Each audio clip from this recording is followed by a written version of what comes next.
mes beautés, bonjour, j'espère que vous allez bien. Bienvenue aujourd'hui sur ma chaîne en ce vendredi. J'espère que vous passez une bonne semaine et que vous commencez le week-end en beauté. Aujourd'hui, on va parler de Netflix et de toutes les séries que je suis en train de dévorer en ce moment depuis que je me suis abonnée à Netflix. J'arrête pas.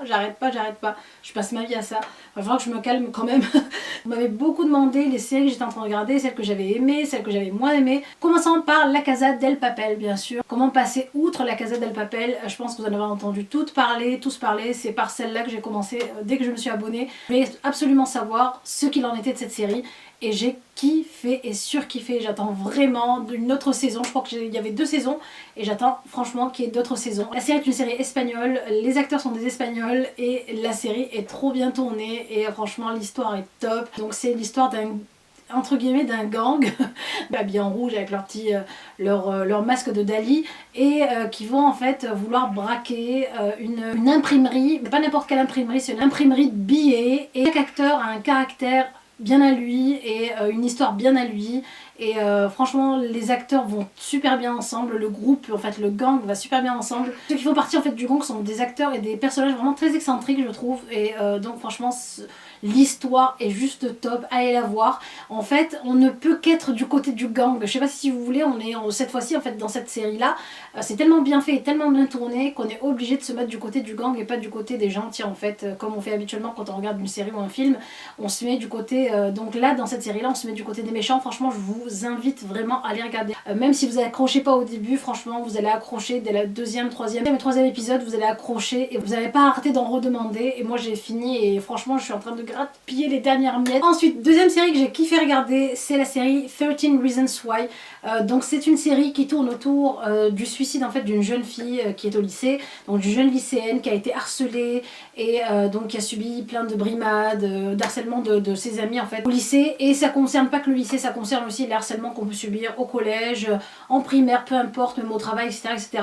Je trouve que c'est une série qui fait en fait vraiment réfléchir, surtout quand on est maman, en tout cas pour moi, mais aussi quand on est jeune adulte et adolescent. Ça permet de voir en fait l'enchaînement et les successions en fait des choses qui arrivent qui font que la personne à la fin ait envie de se suicider. On comprend un peu le cheminement en fait de Anna en fait qui à la fin arrive au suicide.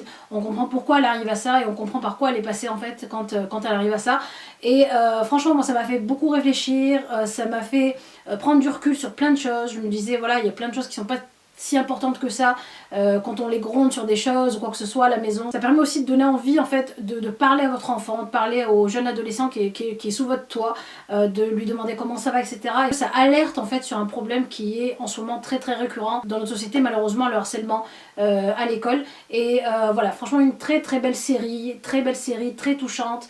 J'en ai pleuré et repleuré. Je vous la conseille vivement et regardez-la, franchement vous allez voir, vous allez kiffer. Ensuite une autre série, il n'y a rien à voir avec celle-ci, la série Stranger Things, qui est juste trop bien les filles, trop bien. Mais franchement quand je vous dis, cette série je me suis délectée comme une petite tablette de chocolat qu'on a envie de manger tout doucement pour pas la terminer. Cette série nous replonge un peu dans les années un peu 70-80, vous savez, un peu dans les Ghostbusters, dans les jeux d'arcade, etc. Cet univers qu'on a vécu quand on était jeune, en fait, en tout cas c'était mon époque à moi je suis née en 79, donc tout ce qu'il y a dans cette série j'ai connu. C'est une série un peu science-fiction, un peu étrange, voilà, ça fait pas peur en fait mais c'est juste étrange, mais franchement génial. Alors c'est l'histoire d'un petit garçon, ça c'est un peu moins génial, qui va brusquement disparaître et sa maman va tout faire pour le retrouver, et ses amis aussi. En fait les personnages en fait principaux de cette série, ce sont des jeunes enfants en fait de 10-11 ans je crois qu'ils ont cet âge là. Alors c'est bourré de phénomènes surnaturels. Il y a une jeune fille qui elle a des pouvoirs psychologiques en fait,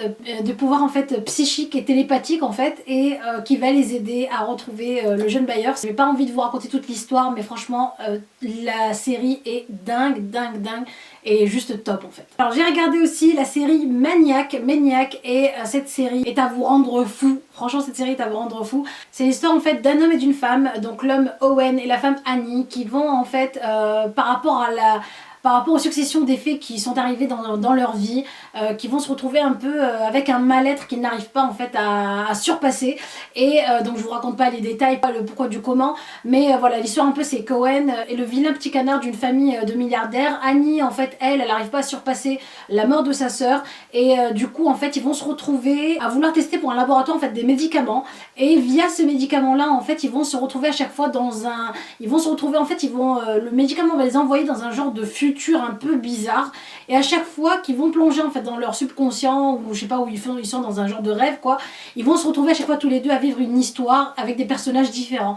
Une fois ils sont mariés et ils sont dans les années je sais pas combien, une fois ils sont amis, enfin voilà. Dans cette série vous êtes entre le rire et les larmes, vous savez pas un peu vous situer, mais franchement c'est une série qui perturbe un peu quand même, mais franchement aussi pareil, j'ai aimé regarder cette série. Allez la regarder, jetez un oeil, elle est kiffante. Au début pareil on comprend pas, c'est mélangé, ça part, ça revient, mais une fois que vous êtes accroché, franchement c'est juste dingue cette série, dingue.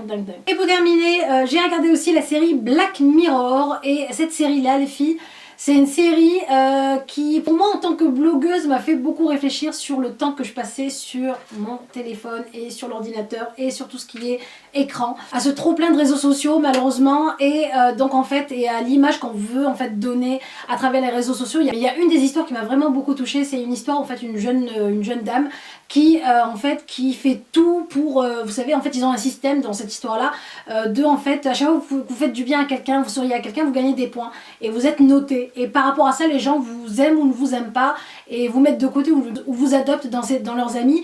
Et elle en fait elle est à la recherche des likes, elle est tout le temps en train de faire le maximum pour que les gens l'aiment, pour que les gens lui envoient des likes, et donc les gens lui envoient des likes ou des dislikes, et du coup voilà sa note baisse et remonte, et par rapport à ça c'est sa vie qui est en jeu, et du coup franchement c'est juste voilà, hallucinant cette série aussi, j'ai kiffé aussi la regarder. Voilà mes belles pour mes séries Netflix, j'ai pas voulu trop vous rentrer dans les détails de la série, pas vous spoiler les histoires non plus, mais en tout cas voilà franchement jetez un oeil, allez regarder. Et en ce moment je suis en train de regarder Murder, je suis à la saison 2 je crois, saison 2 de Murder, juste génial, franchement l'actrice principale elle est géniale, elle est magnifique, elle joue super bien, enfin tous les personnages, mais elle surtout, je me reconnais en elle, je sais pas pourquoi, mais dites-moi en commentaire si vous voulez que je refasse encore une vidéo dessus sur les séries que je regarderai entre temps. Si vous avez aimé la vidéo, n'oubliez pas de cliquer sur j'aime, de continuer à vous abonner, d'appuyer sur la petite cloche ici, je crois qu'elle est en bas là, la petite cloche, pour être au courant de mes nouvelles vidéos. Je vous embrasse très fort et je vous dis à la prochaine vidéo. Bisous.